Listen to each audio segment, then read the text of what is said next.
Ah bonjour, aujourd'hui je vous fais découvrir un produit intéressant, c'est tout nouveau et ce n'est pas une boisson gazeuse mais plutôt un nouveau flash, soit le Godox AD 100 Pro.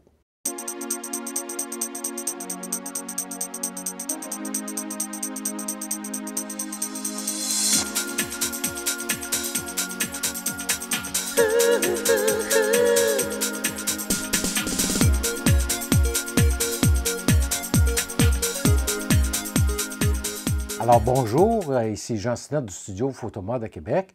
Eh bien oui, c'est le dernier des flash Godox de la série Pro, soit le AD 100 Pro. Et aujourd'hui, je vais vous démontrer un petit peu, comme d'habitude, la façon que ça fonctionne, soit seul ou avec le module de contrôle. Ensuite de ça, on va aussi voir ensemble des tests que j'ai effectués et qui découvrent des choses vraiment intéressantes au niveau des accessoires, entre autres. Et puis aussi quelques résultats que j'ai faits lors d'un shooting à l'extérieur avec Marie-Claude. Donc, tout d'abord, bien écoutez, c'est un flash de 100 watts et qui a la même tête ronde qu'on retrouve avec le V1 de Godox. C'est un flash qui est vraiment une belle construction.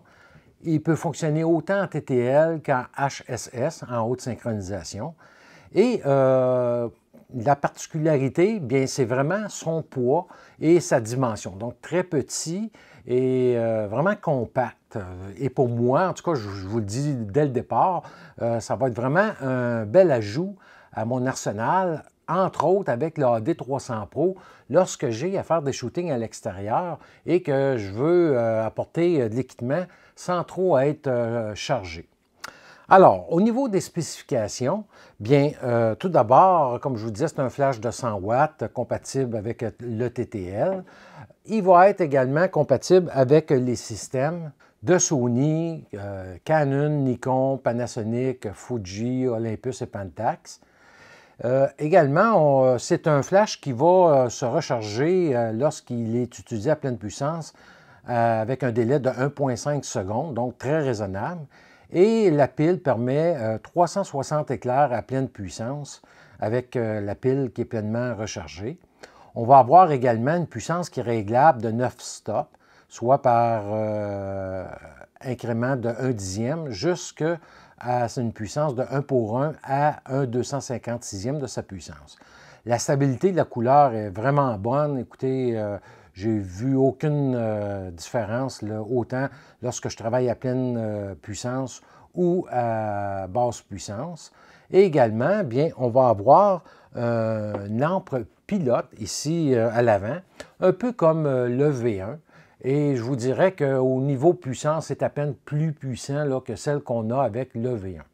Qu'est-ce qui est inclus avec le flash? Bien, naturellement, on a l'unité. On va avoir une pile rechargeable et la particularité de cette pile-là, bien, c'est la même pile que celle qu'on retrouve avec le V1. C'est-à-dire que, bon, là, malgré que le modèle est différent, inscrit dessus, mais c'est vraiment avec les mêmes wattages et tout ça, donc c'est identique. La seule différence que j'ai vue, c'est esthétique. C'est-à-dire qu'ici, là, la surface de la pile sur le AD100 Pro, elle est plat, alors que la pile du V1, bien, on a une petite ligne pour épouser là, les formes du V1. Mais bref, j'ai interchangé les piles entre le AD100 Pro et le V1 et c'est le même temps de recharge, ça fonctionne complètement, là, c'est pareil, c'est compatible à 100%. Donc, on a la pile. On va avoir la petite mallette de transport qui est toujours inclue avec les Flash Pro de Godox. Vraiment un plus parce que moi, souvent, je mets ça dans une plus grosse valise comme mon Think Tank Stand Manager 52. Donc, pour moi, c'est un plus. On va avoir le chargeur qui est le même chargeur que le V1 ainsi que le fil pour recharger, raccorder le chargeur. Et là, l'autre chose qui est vraiment particulier, c'est le pied, le support du flash. Alors, qu'est-ce qui arrive à ce moment-ci? C'est qu'on a ici ce support-là qui est le même support qu'on retrouve avec le AD200 Pro ou le AD300 Pro, mais il a été amélioré parce que et plusieurs auditeurs l'ont fait remarquer avec le AD300 Pro, c'est qu'on va avoir sur le AD300 Pro la vis pour serrer, bien, ça nous donne pas, on n'est pas capable de serrer à fond. Et si on met une grosse boîte à l'avant du flash, bien, ça a tendance à baisser. Donc, le nouveau modèle qui est complètement similaire, sauf que je vous mets ici à l'écran qu'est-ce que j'avais fait pour mon pied de AD300 Pro. On a une rondelle qui est noire, qui est inclue avec le pied, où est la vis de serrage. Et moi, j'ai tout simplement remplacé cette rondelle-là, qui est mince, par deux autres rondelles d'égale épaisseur que j'ai mis en sandwich, un par-dessus l'autre. Et vraiment, ça l'a réglé le problème. Donc, je suis en mesure de bien serrer.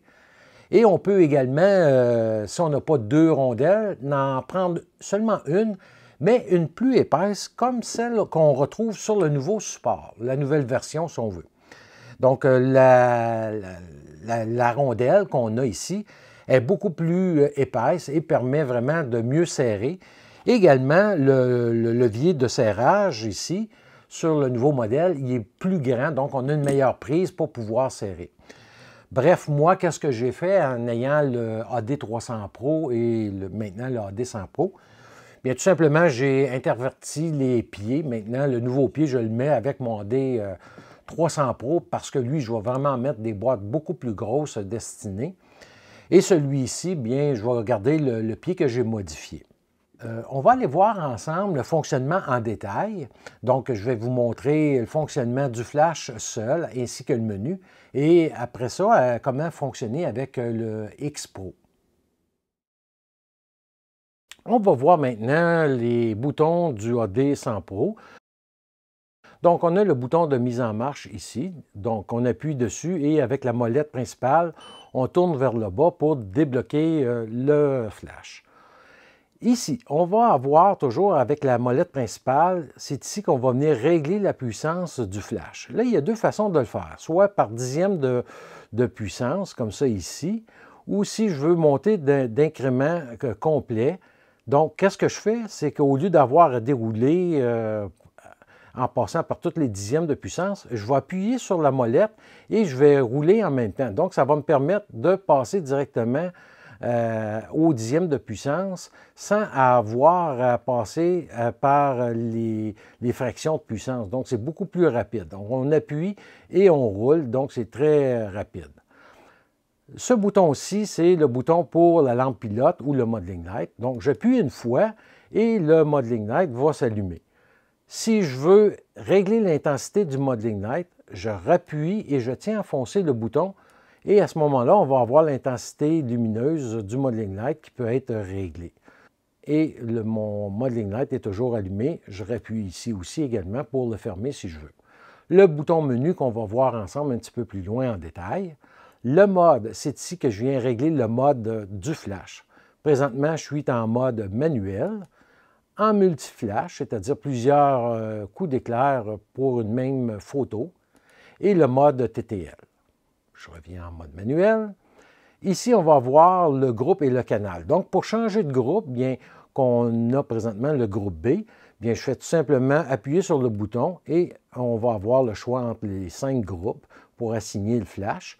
Et pour le canal, qui est ici juste en bas de le petit icône d'antenne, bien, je tiens à enfoncer mon bouton et on va voir que le canal, à ce moment-là, je peux sélectionner le canal que je désire. Et une fois qu'il est sélectionné, bien, je rappuie sur ma molette et voilà, le canal il va être sélectionné. Ensuite de ça, on va avoir le bouton Zoom ici, qui est pour régler la longueur de focale de la tête. Donc, quand j'appuie dessus ici, bien, je vais passer de 28 mm, 35 mm, 50, 70 et 85 mm. Également, le même bouton sert à assigner le mode HSS ou haute synchronisation. Donc, à ce moment-là, j'ai tout simplement à garder le bouton enfoncé et on voit le petit H allumé qui signifie à ce moment-là qu'on peut déclencher en haute synchronisation.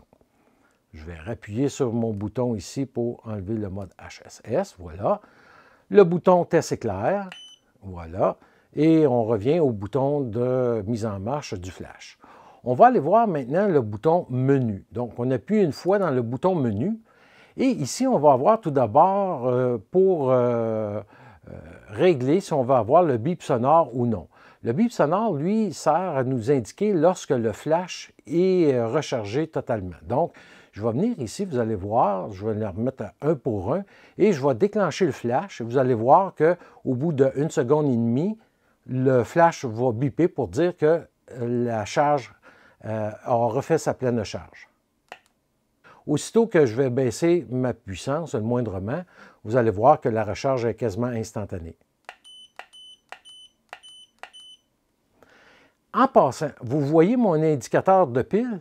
Bien écoutez, juste pour vous dire, lors de la sortie photo que j'ai faite avec Marie-Claude, où on a fait là, des photos en intérieur et en extérieur, j'ai fait plus de 500 photos avec la pile et à des puissances qui variaient entre un demi de sa puissance à 1/64e de sa puissance. Et j'ai toujours la même pile et la pile m'indique toujours qu'elle était au moins à 75 % là, chargée. Donc, assez surprenant pour une toute petite pile comme ça d'avoir une si grande charge. On revient au mode de menu. Donc, ici, on va avoir, comme je vous disais, le bip. On peut enlever le bip si on ne veut pas l'avoir. Ensuite de ça, ici, c'est pour travailler ici la photo cellule pour l'activer ou non avec le déclenchement d'un autre éclair qui va déclencher ce flash-là. Ça va être ici qu'on va venir le régler. Ensuite de ça, le stand-by. On va venir ici, dans le stand-by. Ici, ça nous dit le temps qu'on veut que le flash va être réglé. Si je veux rentrer dans ce menu-là, j'appuie sur ma molette et on voit 7. Et à ce moment-là, j'ai ici off, ça veut dire que le flash va toujours rester allumé, il ne tombera pas en dormance. Ici, il va être au bout de 30 minutes, 60 minutes, 90 minutes et on recommence. Ici, il est complètement fermé. Donc, moi, je le laisse normalement à 30 minutes. On appuie sur la molette pour choisir le réglage. On va continuer ensuite de ça à descendre. Ici, c'est le délai, c'est-à-dire que c'est ici qu'on va venir, si on veut avoir un délai, donc je rentre dedans, entre le moment que la photo se prend et le déclenchement du flash. Donc, on peut avoir 30 secondes, on peut avoir différents temps qu'on peut venir programmer ici. Donc, c'est dans ce mode-là qu'on va venir régler le délai. Ensuite de ça, on va avoir WL ici, qui est le mode sans fil. Donc, si je rentre dans le mode, on va voir que ma petite antenne est à on. Si je l'enlève, à ce moment-là, puis que je reviens, on voit là, que ma petite antenne, elle est partie. Donc, ça veut dire que le flash n'a plus aucune communication avec le module radio Godox qu'on aura choisi. Donc, c'est ici qu'il faut faire attention. Des fois, je reçois des courriels des gens qui me disent « Mon flash ne fonctionne pas avec mon module ». Bien, c'est la première vérification à voir si notre petite antenne, elle est bien affichée. Donc, je vais revenir mettre le tout à on. Voilà. Je sélectionne, je reviens et on voit que la petite antenne est revenue. Donc, c'est ici qu'on vient assigner le flash. Une autre chose, et ça ici, c'est très important encore cette semaine, j'ai répondu à un courriel qu'une personne me disait que son flash ne fonctionnait pas avec son module Godox. Donc, ici, c'est qu'est-ce qu'on appelle ID. ID pour une identité du flash. Ici, on peut venir donner, quand je rentre dedans, des différentes identités. Donc, si, exemple, je travaille avec plusieurs photographes dans la même pièce, bien, je peux venir, un peu comme le canal va faire, venir donner une identité à mon flash. Et il faut qu'à ce moment-là, que sur le module Godox, on a exactement la même valeur de régler, sinon ça ne fonctionnera pas. Donc souvent, c'est le problème le plus commun que je rencontre, les gens, lorsque les gens me disent que ça ne fonctionne pas. Souvent, ils vont avoir une valeur par défaut de rentrée, ici, exemple, de 1, et ça ne fonctionnera pas. Donc, il faut vraiment le mettre à 0, ici, à off, autrement dit, et à ce moment-là, bien, tout va être fonctionnel tant aussi longtemps qu'on a les deux mêmes canaux là, de sélectionner. Et finalement, en haut ici, on a la version du firmware qui est la version 1.0. Il est important à savoir que si jamais j'ai un affichage E2 sur l'écran, ça voudra dire que le flash est en surchauffe et qu'on doit laisser reposer le flash pendant 10 minutes avant de s'en resservir. Moi, je m'en suis utilisé à profusion. J'ai fait 500 photos, comme je vous disais, et en aucun temps, j'ai eu cet affichage-là, mais c'est bon de savoir si jamais ça vient pour être affiché sur votre flash. Donc, on va voir ensemble maintenant le fonctionnement avec le module X-Pro. Si vous voulez avoir des renseignements plus poussés sur le X-Pro et ses menus vraiment détaillés, à ce moment-là, je vous invite à aller voir ma capsule sur le AD600 Pro, c'est-à-dire, et vous allez avoir une partie dédiée au X-Pro dans cette capsule-là. Donc, tout simplement, je vais allumer ici mon X-Pro et on va s'assurer tout d'abord que je suis le canal 1 et le canal 1 qui est ici, c'est parfait. Le groupe A, et on voit que le flash, il est fermé. Donc, si je prends des photos, le flash ne se déclenchera pas. Donc, je vais venir sur le bouton Mode ici, et en appuyant sur le Mode, bien, on voit que je suis tombé en mode TTL. Ici, je suis en mode manuel, et on voit que je peux régler vraiment la puissance à distance là, du AD100 Pro sans aucun problème. On peut avoir, si on fonctionne avec plusieurs flashs, à ce moment-là, j'appuie sur le petit bouton TCM ici et ça me permet de voir tous les autres groupes de flash. C'est la beauté du X-Pro, contrairement au X2, que lui va m'afficher seulement 3 groupes. Ici, je vois les 5 groupes du flash. Donc, je reviens en mode plein écran. Et c'est tout simple que ça. Si je veux allumer le Modeling Light du AD100 Pro, on a le bouton ici MOD pour Modeling Light. Et à ce moment-là, on voit que le Modeling Light vient de s'allumer à partir du X-Pro. Donc, je peux venir ici encore là, l'éteindre à distance.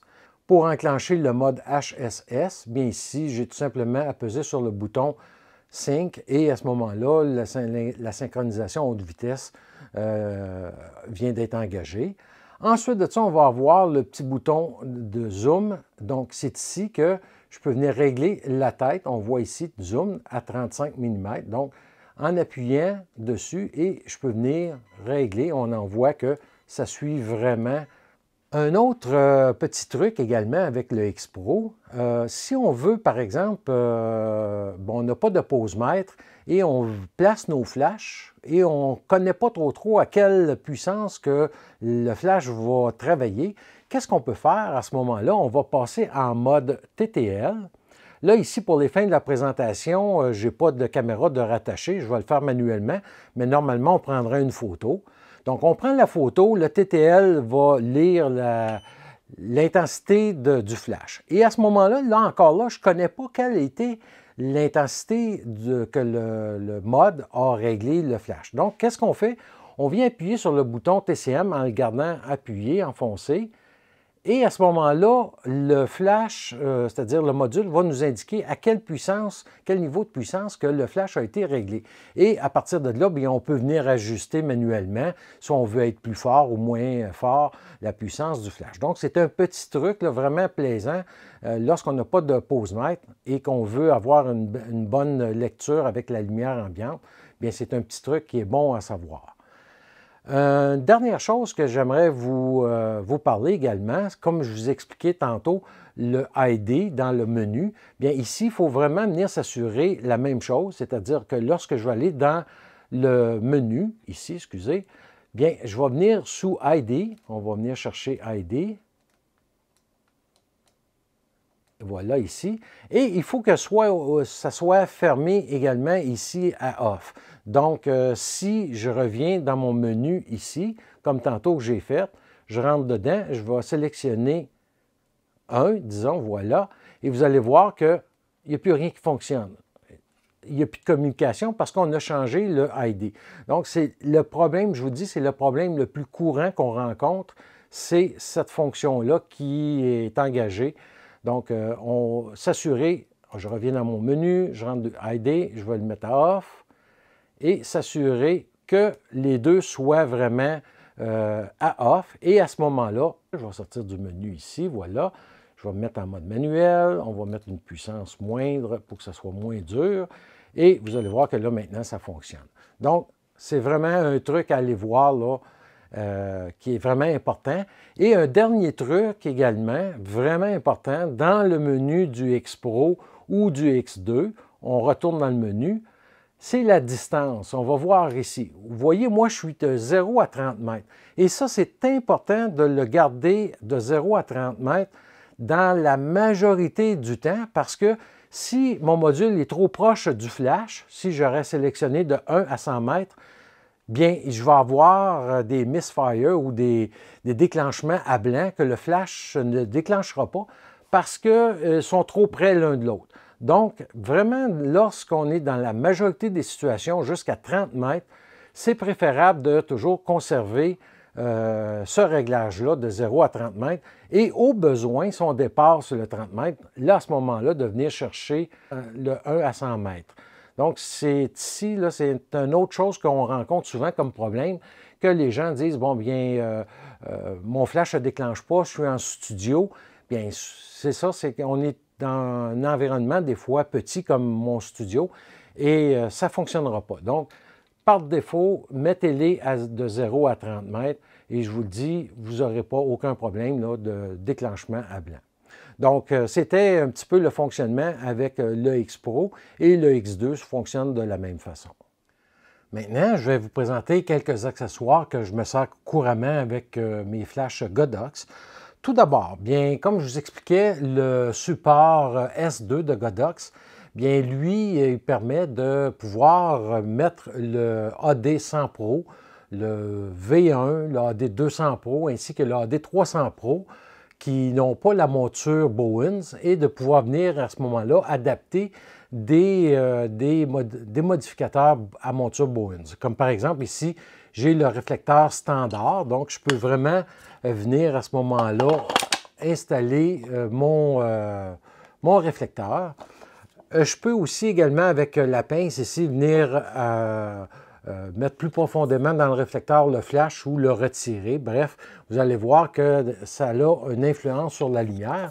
Et le réflecteur qui est vraiment excellent et que je me sers beaucoup, c'est le RTF 19 qui est un faisceau beaucoup plus étroit et qui va me donner une meilleure concentration de la lumière. Donc, je vais utiliser cette combinaison-là souvent avec l'AD100 Pro ou l'AD300 Pro pour justement lorsque j'utilise sous un fort soleil et ça fonctionne drôlement bien. Donc, et le prix est quand même raisonnable. Je crois que c'est dans les 30 $ ou 40 $ canadiens pour ce réflecteur-là. Donc, le RTF 19, je le recommande fortement pour être utilisé là, avec n'importe quel flash là, Godox. Et uniquement pour vous démontrer également que le support est beaucoup plus gros sur le S2 que sur le support fourni. Donc, ça permet d'installer justement des grosses boîtes à lumière, comme par exemple le Laophos que je me sers, qui est ici, comme on voit, c'est quand même une bonne dimension à apporter. Ou encore la boîte carrée 80 par 80 cm, là, bien, ça rentre là-dedans. Donc, c'est vraiment très portable et ça s'installe autour ici de l'anneau pour fixer la boîte à lumière. Donc, c'est vraiment un petit plus à avoir, là, ce genre de boîte à lumière-là. Ensuite de ça, qu'est-ce qu'on va avoir? Bien, naturellement, moi, je me sers du posemètre Sekonic L858D. Et la particularité, comme dans la capsule que je vous avais montrée, bien, on va avoir à l'intérieur maintenant de disponible une carte radio qui est compatible avec le système Godox et qui me permet à ce moment-là de pouvoir déclencher mes flashs à distance pour prendre une mesure et en plus de ça, de vraiment venir ajuster la puissance de chacun des flashs. Donc, comme récemment, je suis allé faire un shooting en forêt, j'avais de la neige quasiment à la taille et bon, au lieu de revenir à mon point pour aller replacer les flashs, la puissance, bien, j'ai pu me rendre aux côtés de Marie-Claude prendre ma lecture de lumière et à ce moment-là, ajuster la puissance, bien balancer le tout et après ça, retourner à ma prise de photo. Donc, ça me permet d'être vraiment précis dans la lecture de lumière afin d'obtenir la bonne valeur en ouverture et également beaucoup plus rapide d'utilisation. Donc, pour moi, là, ça, c'est vraiment mon outil par excellence pour contrôler ma lumière. Par la suite de ça, bien entendu, comme on a vu lors de la présentation du fonctionnement, excusez, bien, j'ai le X Pro et aussi le X2. Personnellement, j'utilise maintenant quasiment tout le temps le X2 parce qu'il est plus petit sur la caméra. Donc, il va moins être en angle, comme on voit ici. Et à ce moment-là, lui, il devient seulement en mode APP. Donc, je n'ajuste plus rien avec ce module-là. Il sert uniquement de transmission lorsque je prends la photo. Et ça va être avec mon posemètre là, que je vais régler la puissance des flashs. L'autre accessoire qui est pratique, si vous avez le pied Manfrotto 012, qui est le petit pied pour éclairer les fonds de scène, bien, on a avec ce pied-là une tige qui est télescopique et qui permet à ce moment-là, lorsque j'ai un assistant, bien, je peux venir directement le visser ici à l'intérieur parce qu'on a deux endroits qu'on peut venir visser, soit le support qui est ici et le support, bon, si on a une boîte qui est plus pesante, bien à ce moment-là, on va le mettre à l'arrière, dans le trou arrière. Donc, on peut vraiment venir monter le flash directement sur cette tige-là et à ce moment-là, s'en servir là, comme avec un assistant, avec un bras télescopique et on peut vraiment à ce moment-là venir éclairer un peu plus loin avec le flash. Donc, cette tige-là se monte directement sur le flash ou encore, on peut le monter puisqu'il y a le Spigot dessus, on peut venir le monter directement là, dans le support qui vient avec le flash, là, ici, tout simplement à l'intérieur. Donc, c'est un autre accessoire qui est utile. Si on ne l'a pas et on a besoin d'une perche, bien comme j'ai déjà démontré auparavant, si vous avez un monopode, à ce moment-là, encore là, on peut venir carrément le visser dans le flash et s'en servir comme perche, encore là, avec les pattes du monopode là, qui vont s'extensionner. Donc, c'est vraiment un autre accessoire qui est vraiment pratique lorsqu'on a un assistant. Donc, un autre accessoire qui est vraiment très, très utile avec le flash AD100 Pro ou le V1 et que je vous ai déjà présenté autrefois là, dans d'autres capsules, c'est le kit Godox AKR1 qui comprend là, plusieurs items que je vous mets ici à l'écran en même temps et dont, bon, on va avoir là, de différents diffuseur qui est inclus, le snoot. Et moi, qu'est-ce que j'aime bien, ça va être, par exemple, d'utiliser bon, les portes de grange ou aussi, on a des anneaux. Et la tête du AD100 Pro, elle est aimantée et c'est ainsi que s'installent les différents modificateurs là, sur la tête du flash. Et là où c'est intéressant, c'est on peut venir installer des gels. Comme par exemple, moi, j'ai des gels déjà de découper. Ici, là, on voit. Et je peux venir prendre mon gel et venir le déposer à l'intérieur des verres. Par contre, qu'est-ce qui est intéressant? Et là, je vais vous parler en même temps de M-Great, qui est un revendeur sur Amazon où j'ai acheté mon AD100 Pro. Bien, eux vont inclure avec le coût du flash deux accessoires là, sans frais supplémentaires qui sont vraiment intéressants. La première des choses, c'est une petite poignée qu'on peut soit installer encore là dans le support qui vient avec le flash ou encore directement sur les pas de vis du flash et encore là, pouvoir s'en servir quand on a un assistant. Et également, qu'est-ce qui est inclus avec? On va avoir un ensemble de gels avec un étui et je crois qu'il y a une vingtaine de couleurs de fournis au niveau des gels. Et vraiment, c'est très, très pratique. Et là où que c'est vraiment agréable avec le V1 ou le AD 100 Pro, bien, si par exemple, j'ai mon gel qui est ici, eux vont fournir une bande élastique pour le tenir en place tout le tour. Mais c'est là ici que lorsqu'on a le kit AKR1, je peux tout simplement déposer mon gel sur le flash et avec la bande, bien, vous voyez, ça tient. Et c'est vraiment agréable là, pour l'utilisation. Donc, M-Great fournit cet ensemble de gel-là ainsi que la poignée au prix là, normalement là, que le flash se vend. Donc, chez M-Great, bien, c'est ça. Vous avez ces deux accessoires-là qui sont fournis à l'achat du flash. Vous allez avoir les liens ici à l'écran ainsi qu'à la fin dans la partie commentaire là, de la présentation, vous allez avoir les liens pour acheter soit Amazon France ou Amazon Canada via M-Great. Un dernier accessoire que je me sers beaucoup, naturellement, c'est mon sac photo. C'est le Think Tank Streetwalker Hard Drive version 2. Et je vous ai mis comment j'organise mon sac dans deux différents kits que je peux apporter. Vous allez avoir dans la photo centrale, bien lorsque j'apporte avec moi le V1 ainsi que le AD 100 Pro maintenant. Et bon, qu'est-ce que mon sac va contenir? Soit le support S2, ma caméra avec le 85 mm, un objectif supplémentaire, mon flashmètre et les modules Godox, ainsi que la caméra Sony ZV-1 que je me sers pour filmer lorsque je fais des shootings à l'extérieur.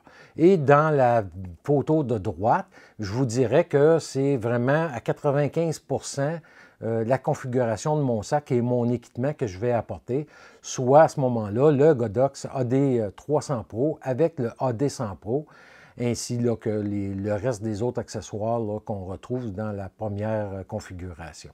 Maintenant qu'on a vu les différents accessoires, bien, vous allez être en mesure de comprendre un peu plus les tests suivants. Tout d'abord, mon premier test, j'ai voulu voir la couverture et la puissance de la lumière avec la tête zoom, parce que, comme on a vu, bien, on a différentes positions de la tête zoom du AD 100 Pro.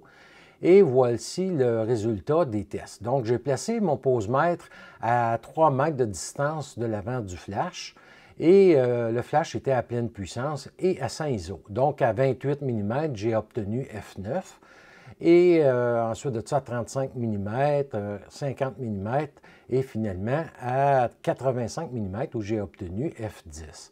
Et on peut voir également que la lumière, plus qu'on concentre la tête zoom à des focales plus longues, bien on voit à 85 mm que la lumière est beaucoup plus étroite et couvre moins qu'à 28 mm. Le test suivant, c'est la couverture de la tête zoom, mais cette fois-ci, j'ai ajouté le réflecteur monture Bowens avec le support S2. Et j'ai placé le tout à 1,5 m qui représente un peu la distance qu'on place normalement avec un sujet et à 100 ISO. Et j'ai conservé l'ouverture de 5,6 pour vraiment avoir la même profondeur de champ sur toutes les photos. Donc, j'ai seulement ajusté la puissance.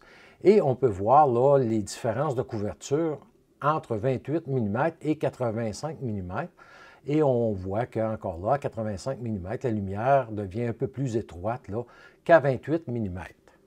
La troisième photo, bien, c'est des tests de puissance toujours avec les réflecteurs.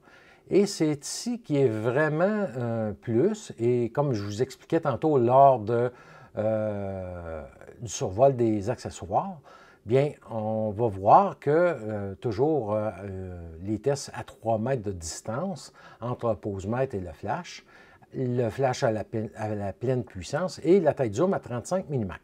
Donc, sans réflecteur, j'ai obtenu F9 comme ouverture, alors qu'avec le réflecteur standard, j'ai obtenu F10. Et là où est vraiment intéressant, c'est avec le réflecteur Godox RTF19, qui est un réflecteur qui concentre beaucoup plus la lumière, donc moins grand en angle de couverture, mais plus étroit et qui, à ce moment-là, va nous donner une concentration de lumière plus élevée et de là où on obtient le F16 comme ouverture et qui peut vraiment venir être utile lorsqu'on travaille à l'extérieur sous de fortes conditions d'éclairage. Maintenant, j'ai repris les mêmes accessoires, toujours à 1,5 m de distance maintenant pour voir la couverture de la lumière. Et tous les tests à 5,6 d'ouverture, la tête zoom à 35 mm. Et on peut voir là, maintenant que sans réflecteur, la couverture de la lumière, et on peut voir à l'extrême droite avec le RTF19, qu'est-ce que je viens de vous expliquer? C'est que le faisceau va être tellement réduit, on va avoir une concentration de lumière qui va être plus grande et qui permet à ce moment-là d'augmenter la portée du flash. Donc, c'est vraiment un accessoire que je recommande fortement avec autant le AD100 Pro que le AD300 Pro. Et vraiment, qui peut venir nous dépanner, là, comme je vous disais, avec des fortes conditions d'éclairage. Dans le test suivant, c'est la couverture de la lumière, toujours avec différents réflecteurs. Cette fois ici, toujours à 1,5 m et la tête zoom à 35 mm. J'ai fait des tests à pleine puissance avec le dôme du kit AKR1, soit le dôme AKR11, et j'ai obtenu F14. On peut voir également que la couverture de la lumière est beaucoup plus large. Alors que si je vais sur la deuxième photo et toujours à pleine puissance, bien à ce moment-là, je vais avoir une ouverture de F35 à 1,5 m, donc la concentration de la lumière avec le RTF19. Et si je prends le snoot du kit AKR1, bien à ce moment-là, je vais obtenir F16. Donc, c'est vraiment des bons tests pour vous démontrer que malgré la petitesse du flash, bien, on peut vraiment, lorsqu'on choisit le bon modeleur, venir l'utiliser dans plein de situations. Ici, j'ai fait un test avec d'autres modeleurs et toujours à 1,5 m de distance, le flash à pleine puissance et la taille zoom, cette fois-ci, à 28 mm. Et à ce moment-là, on peut voir les résultats que j'ai obtenus. Donc, le flash sans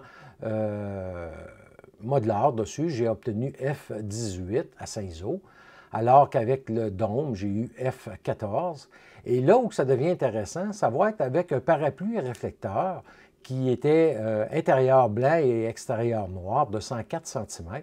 Et j'ai obtenu une ouverture quand même raisonnable de F8, et toujours à pleine puissance.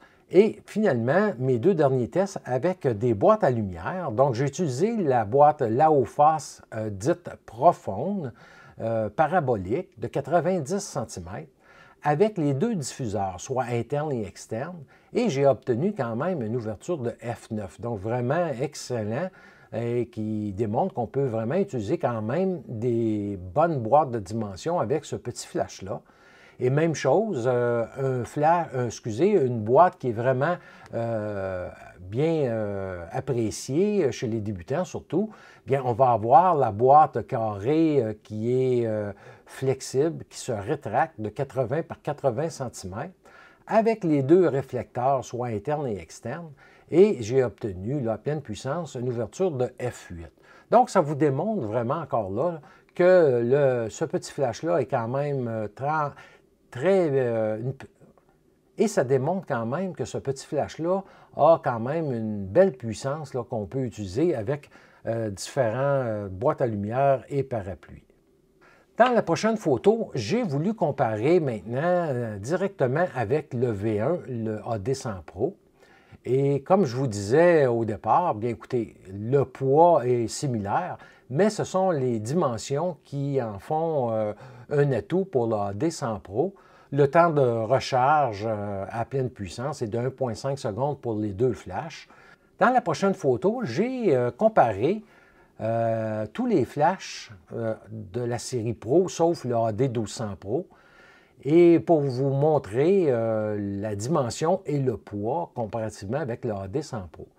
Donc, pour l'AD 400 Pro et l'AD 600 Pro, on voit qu'ici, la dimension n'inclut pas le flash tube ou le tube éclair. Et on peut voir que le poids bien, devient vraiment important lorsqu'on passe là, à partir du AD 400 Pro. La photo suivante, c'est pour vous illustrer tout simplement le temps de recharge pour chaque modèle de flash. Donc, on voit que celui qui est le plus lent est le AD200 Pro, mais vraiment d'une fraction de seconde. Donc, ça n'a pas vraiment de grosse incidence quand on compare les trois premiers flashs ensemble. Ici, ça devient intéressant encore là. J'ai voulu tester la puissance obtenue avec tous les flashs de série Pro. Donc, encore là, j'ai pris ma lecture à 3 mètres de distance entre le flash et le posemètre. Et tous les flashs étaient à pleine puissance, toujours à 100 ISO. Et on voit que le V1 et le AD100 Pro, bien, on a 3 dixièmes de puissance seulement entre les deux modèles. Donc, c'est vraiment, on pourrait dire, c'est vraiment équivalent. Et au point de vue de la couverture de lumière, même chose. Par la suite, on va avoir le AD300 Pro, qui, lui, j'ai testé avec le réflecteur qui est fourni avec, et finalement, le AD400 Pro avec le réflecteur fourni. Donc, ça vous indique un peu la puissance obtenue avec ces flashs-là. Et lorsqu'on décide de s'acheter un flash, bien, on peut se servir de ça comme référence. La prochaine photo, j'ai fait la même chose en testant avec le AD200 Pro, qui, quand même, est toujours un flash très populaire et très recommandé et que je recommande moi-même. Et pour les tests qu'on voit à l'écran, bien encore là, j'ai placé à 3 mètres de distance entre le flash et le posemètre à 100 ISO. Et tous les flashs étaient à pleine puissance. Et le AD300 Pro, bien, j'ai eu l'ouverture de 9, alors que le AD200 Pro, avec la tête Cobra, j'ai eu une ouverture de f16. C'est avec la tête Cobra qui donne une lumière plus concentrée et plus rectangulaire qu'on va voir tantôt. Et lorsqu'on compare avec la tête ampoule et un réflecteur standard monté sur le support S2, bien on voit que maintenant on obtient une ouverture de f8. Dans la photo suivante, on va voir maintenant la couverture de la lumière. Donc, j'ai placé 1,5 m, le flash est avec le fond de scène, une ouverture de 5,6 pour tous les tests. Donc, j'ai seulement ajusté la puissance des flashs. Et on va voir le résultat obtenu. Et j'ai fait aucune balance de blanc, c'est toujours réglé à 5500 degrés Kelvin. On peut voir que le V1 a une petite tendance à être un peu plus froide que les autres flashs. Donc, la couverture du V1 à 28 mm et du AD100 Pro à 28 mm, c'est vraiment similaire.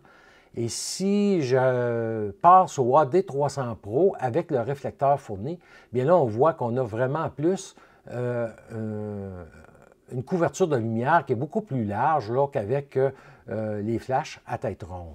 Et également le AD400 Pro, excusez, avec le réflecteur fourni, qui se rapproche plus du AD300 Pro que des flashs à tête ronde. Et sur le test suivant, bien c'est la même chose, la couverture de la lumière, toujours à 1,5 m.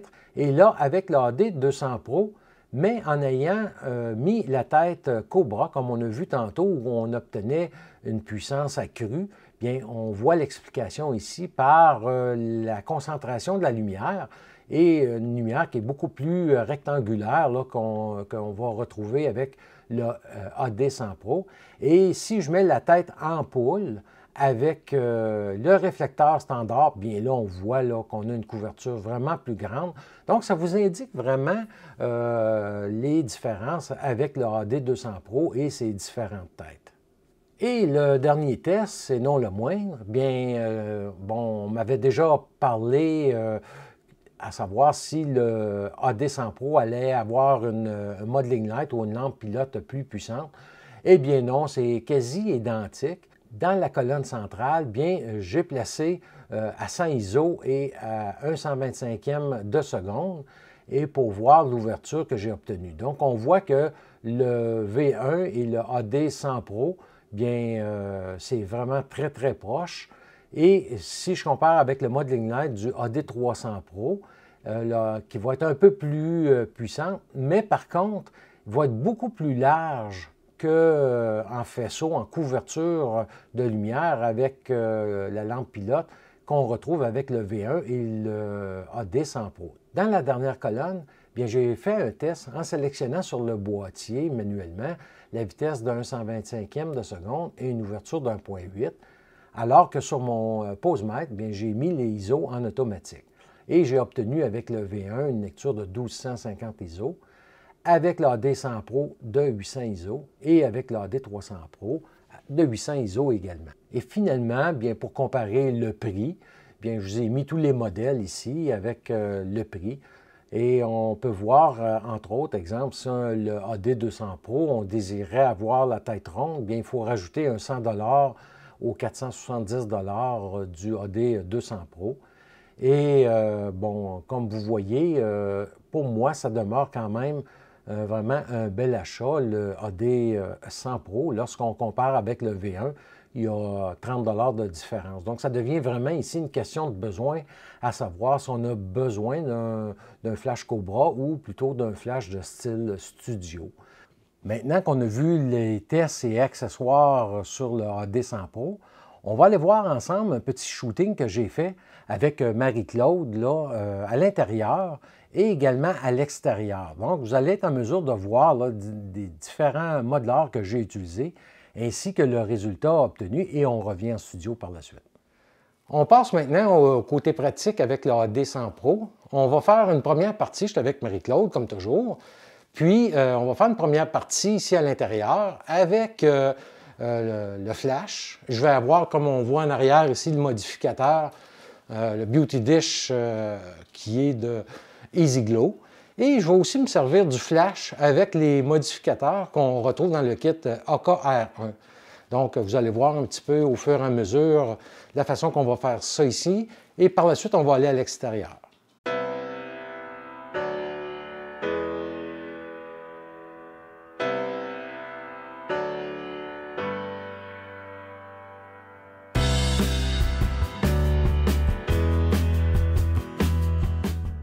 Ici, je vais me servir du AD100 Pro, uniquement le flash qui est placé en arrière de Marie-Claude.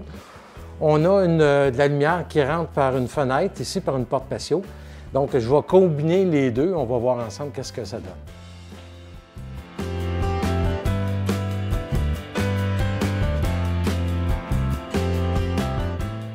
Donc ici, je vais utiliser toujours le Beauty Dish. Avec, là, j'ai rajouté le diffuseur externe. Donc, on va voir ce que ça fait ensemble.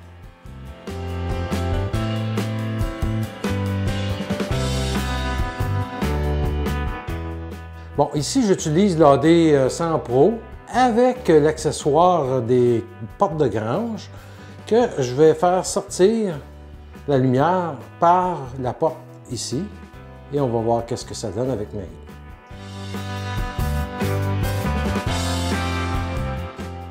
Donc ici, on va faire toujours avec le bol de beauté, puis le diffuseur externe.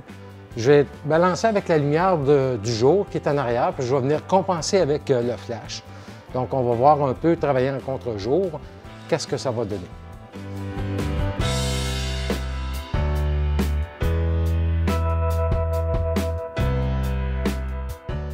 Donc ici, pour faire encore un fond plus blasté, plus blanc, qu'est-ce que j'ai fait? C'est que je vais monter mes ISO à 400 et je vais réduire la puissance du flash. Donc on va voir ensemble qu'est-ce que ça donne.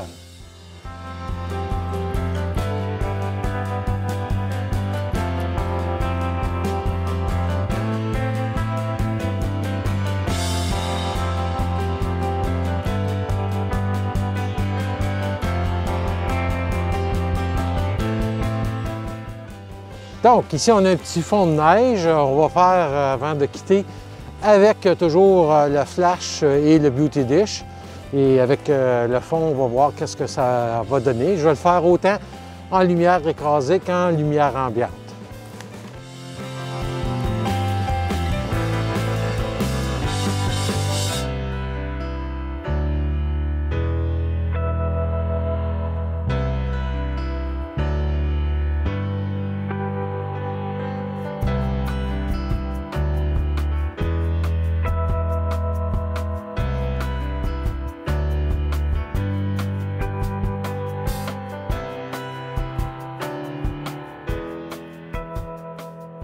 Donc, comme vous voyez, c'est vraiment un flash qui est vraiment excellent, polyvalent, tout petit.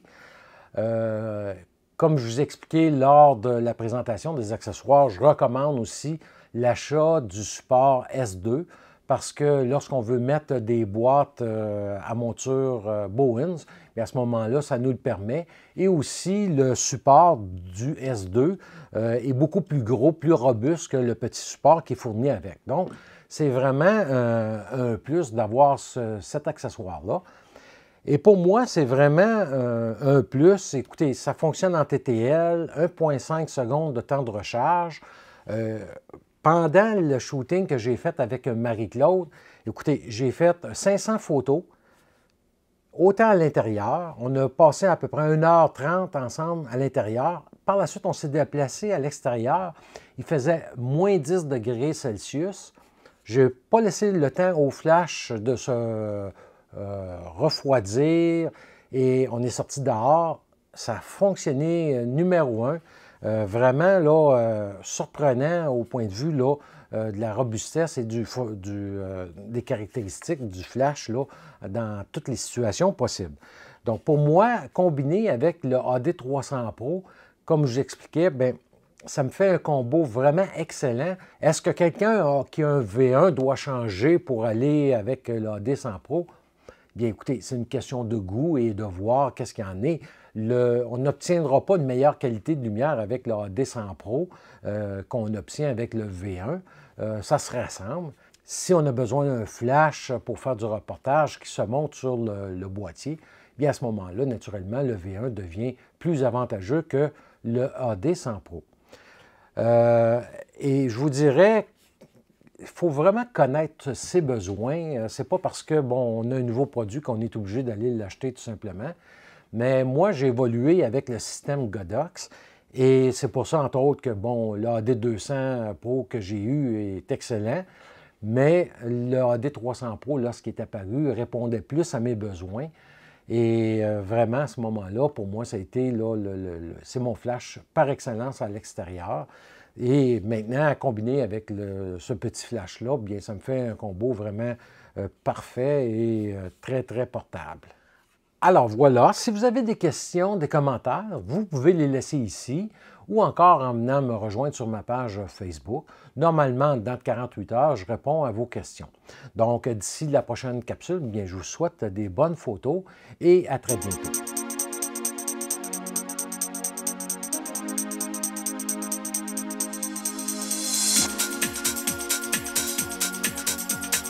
Ooh.